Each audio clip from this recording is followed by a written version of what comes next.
Welcome, Carolyn Parker. It is so lovely to see you and have a chat with you. Did you have a nice weekend? I did. Thank you, Moira. Yes, thank you for having me here. Oh, it's lovely. I'm really, really grateful for you to agreeing to be interviewed and tell people about you, your fantastic business and your experiences. So I will just, without keeping you too long for this interview, because I know you're extremely busy, I will just ask you some questions if you wouldn't mind. So Okay. can you provide some insight into your personal and business life to allow the members to get to know you, who you are and what you do? Yes. Well, I'm a mum of two grown-up daughters, and I have two little granddaughters, which is always lovely. I live in the middle of Leicestershire, and I thoroughly enjoy being part of a thriving community in my village. I like going for walks. I like throwing paint onto canvas and immersing myself in a good book when I have a chance to do so. Business-wise, I wear a few hats. So around about the village, they know me most for my in-person work, and I work giving a companionship and check-in service to older residents who might be struggling to stay in their own home.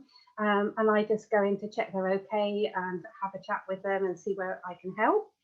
I've been setting up my online business for the last couple of years, of which you know all about, and that's going forward one step at a time.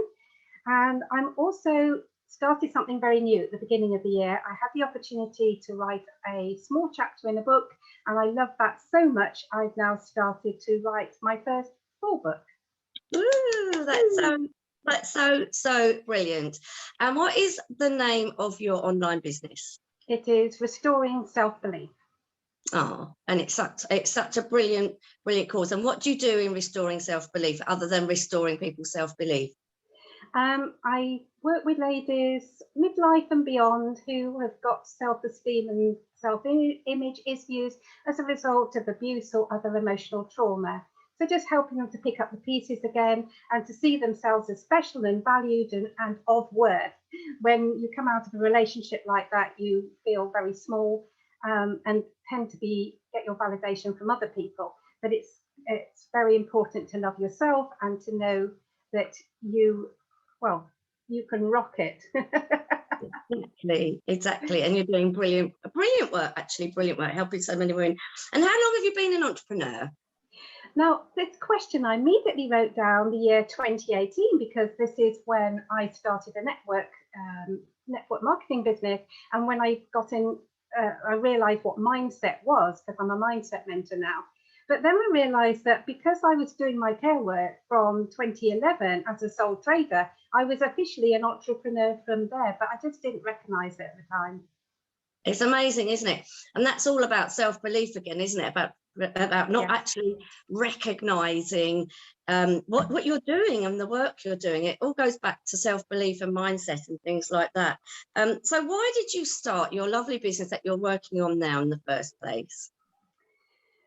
Well, Moira, I've gone through some really difficult times in my life. I had very much of a roller coaster middle part of my life so far, involving splitting up from my beautiful family because of Asperger's syndrome in our family. Then I had depression, and then I got myself into an abusive relationship, which turned into abusive marriage and another abusive marriage. So having come through all of that, and done a hell of a lot, done some healing, you need to edit that, done some healing along the way, I thought, well, how lovely it would be if I could actually help other people to avoid some of these pitfalls when they come out, because you kind of feel that you're going to be okay once you're out the situation, but you're not. And then I came across a book, and in that book it had a chapter called What is Your Passion? It was one of these multi-choice things. Got to the end of that, and it suggested that my passion was to be a motivational speaker. I thought that meant standing on a stage and speaking to an audience, which kind of made me feel a little bit scared but excited. And then I came across a business coach online, and she spoke about, well, why don't you do this thing online? You don't have to actually go to the places, and Restoring Self-Belief was born at that point. Oh, and it's so good. And you're just flourishing. I've known you now for probably about 18 to 20 months. Since you were right at the very, very beginning of my business starting. You were one of the first initial people to join. And watching your journey, Carolyn, has just been amazing. You know, I'm one of your fans because you have, I can only say you have transformed in the last 20 months that I've known you, and you know you have too, don't you? Yes, yeah, well, I definitely changed. Everybody's saying that. Yeah, it's just such a lovely thing to do. And what is it about your new business? What is the thing that you love most about your new business, about restoring belief? Yeah, I'm a people person through and through, always have been, always will be. So connecting with people just lights me up. So that could be connecting on a live, connecting through a post, connecting by talking to people, by helping people, anything that's to do with connecting, and I'm there. Also, I love getting the feedback. It's great to hear, isn't it? When you've been doing something and you're not really quite sure if it's making any difference, and then you get that wonderful little comment that goes on your Facebook group, or a little email saying, "Hi, Carolyn, just wanted to say you're making such a difference in my life," and it's worth it, isn't it? I've only got to get one of those, and that will keep me going for at least another month. Yeah. That's brilliant. That's absolutely brilliant. And why did you decide to join the WOWS Hub? What were you hoping to achieve from the membership? Well, to begin with, Moira, I didn't actually jump straight into the membership. So I kind of I found you as the free Facebook group and started to join that, and thought, well, this is great because this is for older people, and maybe I'll feel I fit in here a little bit better. Techie, I used to say I hate tech. I don't say that anymore. Tech is a challenge for me.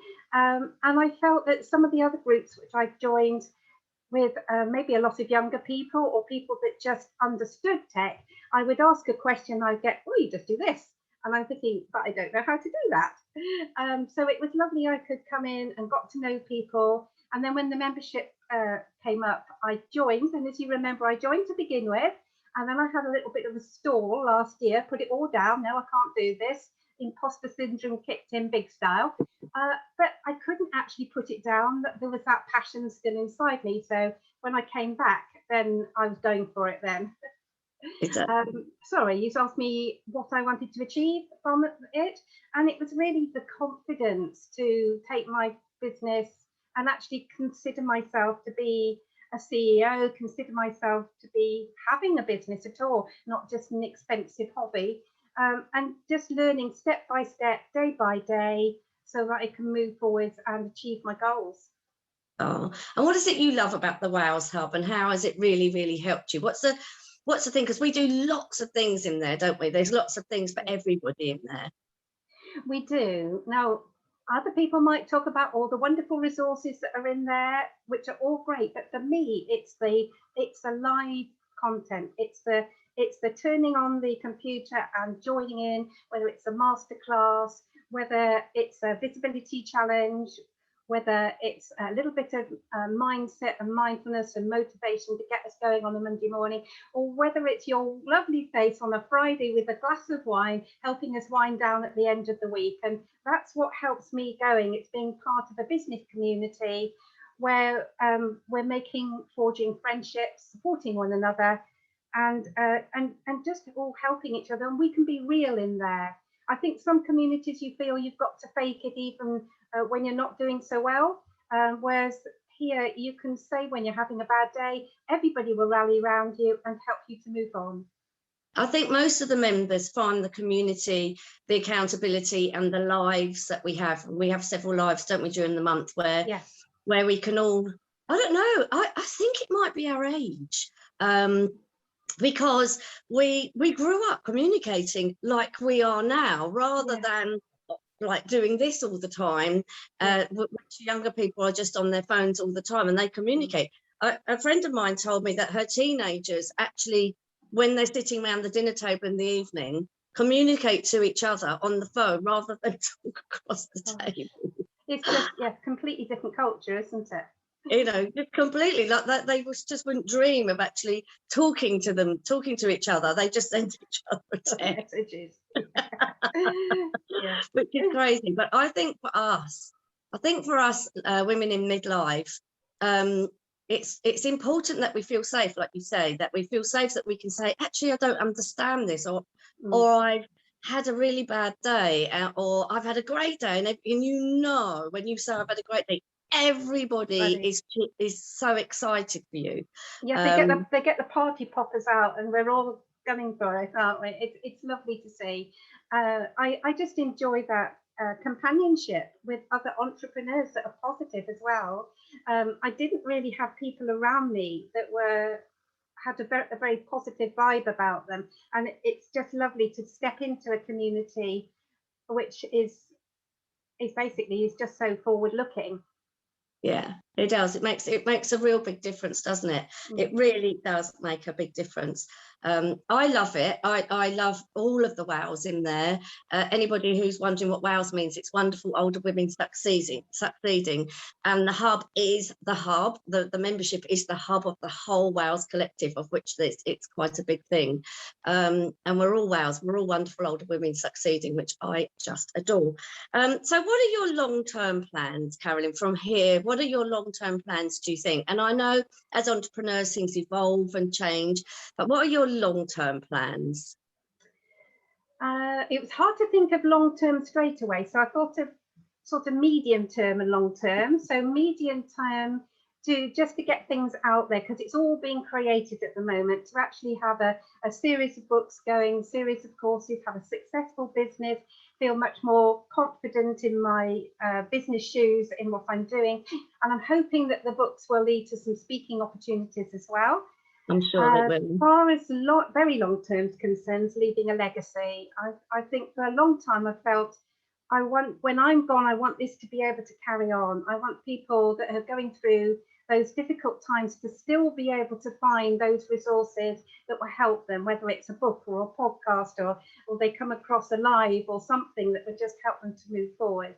And from a personal point of view, I would like to move to the Cotswolds. I was brought up and went to school in Stroud, and I've got various friends around there, and it's just a beautiful place. So that's my personal goal. Yeah, I've got family near there. Yes, it is a really, really beautiful part of the world, a really lovely part of the world. And to other women in midlife who are either starting a business or have a business, and they're feeling that they've been in other groups, and they felt, like you said, we've all been in other groups, and you've just felt a little bit not quite, that you don't fit, and that they've got different challenges to us. I've certainly found, not that I mean, I love young women and I love all the opportunities that they have these days, but I always find that I feel a little bit not quite fitting in when there's a group of young women that I don't quite fit in. So what advice would you give to anybody that's watching this video who's starting a business, or who's got a business that's going and it's not quite taking them to where they are? What advice would you give them? I think any business mindset is so important, because if we haven't got that belief that we can do it, no matter how many other people tell us we can, we won't get there. So pick up a book on mindset, listen to a podcast on mindset, do something that helps with your personal development, just a little bit every day to move you forwards. And remember that when you're doing something new from a mindset point of view, your brain will flag up. There'll be all the red flags going, saying, oh, I don't know about that. You remember the last time you did something new and it didn't work out? Do you remember? You don't really want to feel like that sort of angst kind of feeling, but that's all perfectly normal. So we can talk to our brains, and we can just say, it's okay, there's not a saber-toothed tiger around the corner, or a bear's about to eat us. Well, hopefully not anyway. And it's okay, I've got this, and I'm choosing to move forward and to do this thing. And then to surround yourself with like-minded people who will help you on those days where you think you can't. Yeah, but you can. And you can. And I think that's where community really comes in, doesn't it? Because so many people, I personally feel, I don't know if you feel the same, but so many people, when they start a business, they feel that they can't actually say, I can't do this on my own. They find it hard to say that. But once you get into a community that's really supporting you, it helps, doesn't it? Really, really helps. Yes, yes, yeah, amazingly. It's much, much harder to go it on your own. It really is much, much harder. So it's a lovely day, weather-wise. What have you now got planned for the rest of the day before I don't take up any more of your time? I'm looking forward to going to my next door village early this afternoon and being with a wonderful gentleman that I work with. I've been helping him this year to get his vegetable garden up together. So that's something new for me. Haven't done that for a long time. So we were picking courgettes and boiled beans on Friday. So who knows? It could be peas today. See what's ready to pick. That's brilliant. I will bid you farewell and thank you so very much for taking time out of your busy day to do this interview. It's been an absolute pleasure. So Carolyn Parker, I can't wait to see the rest of your journey unfolding and being a part of it. So take care and enjoy the rest of your day. Thank you, Maura. Take care. Bye.